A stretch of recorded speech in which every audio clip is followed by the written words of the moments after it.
독일 한 언론사에서 입수한 독일 정부 문서에 한국에 대한 언급이 있어 주의를 끌고 있습니다. 이와 관련해 각국에서 엇갈린 반응을 보이고 있는데요. 독일 일간지 쥐트도이체 차이퉁은 독일 연방 내무부 보고서에서 한국의 상황을 언급하였고 이 문서를 입수하였다며 보도하였습니다.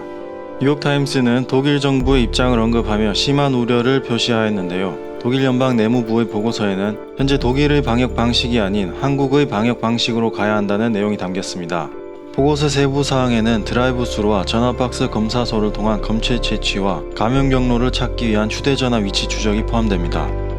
보고서의 내용이 보도되자 뉴욕타임스는 유럽 국가들이 한국의 환자 추적 방식을 도입할 시에 사생활 침해 문제를 우려했는데 독일의 경우 나치 군국주의 시대와 동독 비밀 경찰에 대한 기억 때문에 사회적으로 민감한 이슈가 될 수 있다는 것입니다.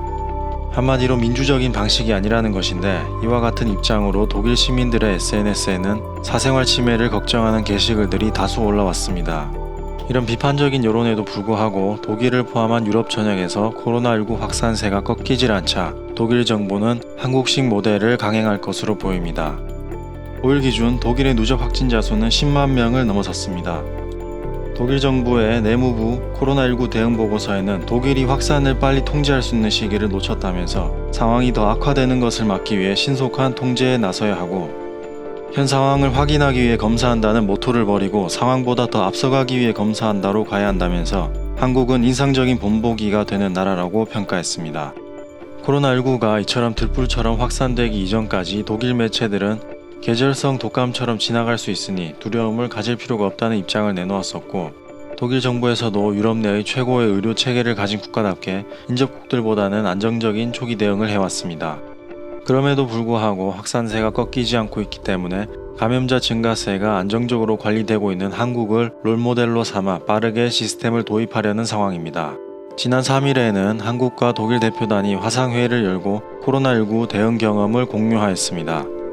회의를 진행한 외교부 고위 당국자는 독일은 하반기 유럽연합의 의장국으로서 유럽 전체의 맥락에서 대응도 염두에 두면서 우리로부터 경험을 듣고자 하는 것으로 생각된다.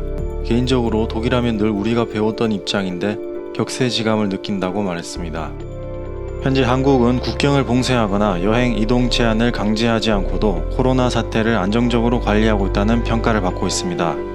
일부 외신들이 비민주적인 방식이라 비판하였지만 결과적으로는 더욱더 민주적인 방식으로 잘 대응해오고 있던 셈입니다. 이탈리아 정부가 한국 시스템 연구팀을 가동하고 있고 이스라엘 총리도 한국으로부터 코로나19 검사 태세를 배우고 있다고 언급하는 등 많은 국가에서 한국식 시스템을 도입하여 적용하고 있는 상황입니다.